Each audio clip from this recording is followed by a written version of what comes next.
आपने देखा होगा पृथक पृथक कुमार हुआ करते, बाप एक होता है, बच्चे अगर 2 या 3 हो जाए तो सबके गुण अलग अलग रहते हैं।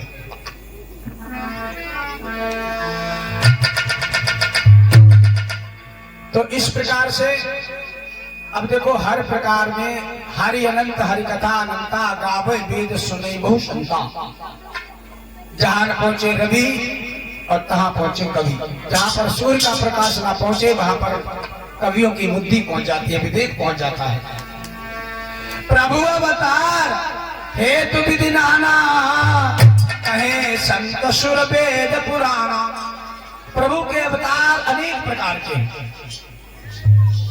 ग्रंथ उठाओ तब देखो, लेकिन ग्रंथ उठाने की फुर्सत कहां, फैसले लोग से उठाए बनाए बने दुद्धी बच्चा तला जरा ध्यान दें। देखा है कि एक कल्प में एक ही वारा रावण राम लेत अवतारा। एक कल्प में एक बार में राम और रावण अवतरित होते। अब कल्प कितना बड़ा होता है? कल्प होता है ये तो सभी जानते हैं, बहुतों को तो पता नहीं है और बहुत लोगों को पता है। जब प्रतिवर्ष कथा होती है सभी को पता है भाई, सतयुग द्वापर त्रेता कलयुग सभी को पता है। ये 4 युग जब व्यतीत हो जाते हैं, चारों युग जब व्यतीत हो जाते हैं, प्रमाण तो ग्रंथों में ये लिखा है जब चारों युग व्यतीत हो जाते हैं तो एक चतुर्युगी होती है।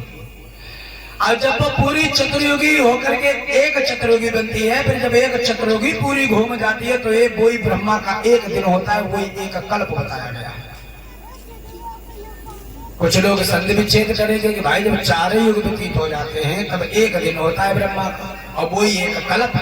अब एक ही कल्प में एक ही बार राम और रावण अवतार ले, तो फिर तो जो यहाँ तो त्रेता में राम और रावण अवतार हुआ, द्वापर में कृष्ण कंस अवतार हुआ, हो गए अलग अलग संधि विच्छेद है। जरा ध्यान दें,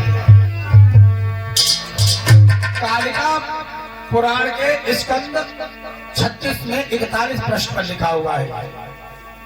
जरा ध्यान दें क्या। अब तुलसी कृत पीयूष खंड रामायण में लिखा है पृष्ठ 617 पर कि एक ही कल्प में राम और रावण अवतार लेते हैं।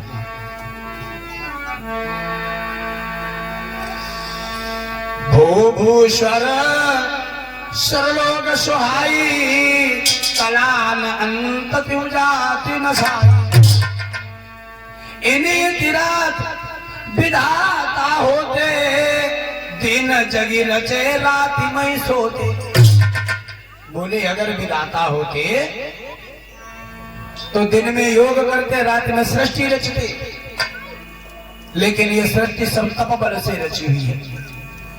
तपबल का योग ब्रह्मा जी को बताया गया कि आप सृष्टि की रचना करो, तो ब्रह्मा जी भाई सृष्टि के रचयिता है, भगवान विष्णु सृष्टि के पालनहार है और भगवान भोलेनाथ सृष्टि के संहारक है। जो ऊंच नीच चले सब काट पीट के बराबर करते रहो।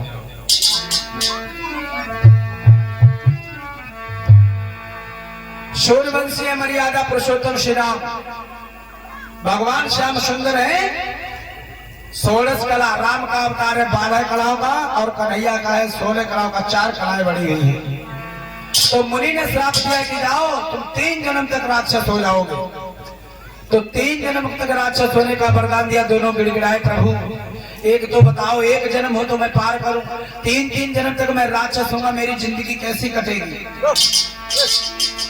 तो बोले जाओ हम तुम्हें ये वचन देते हैं कि जाओ जनऊ तिथि गर्व उदारा पुण्य के कशी सुमन अवतारा।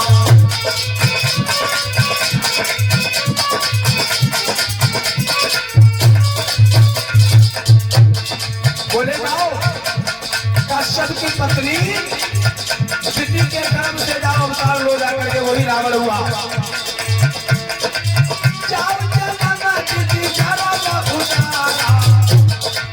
जाओ जनऊ तिथि गर्भ उदारा पुण्य के कशी सुमन अवतारा।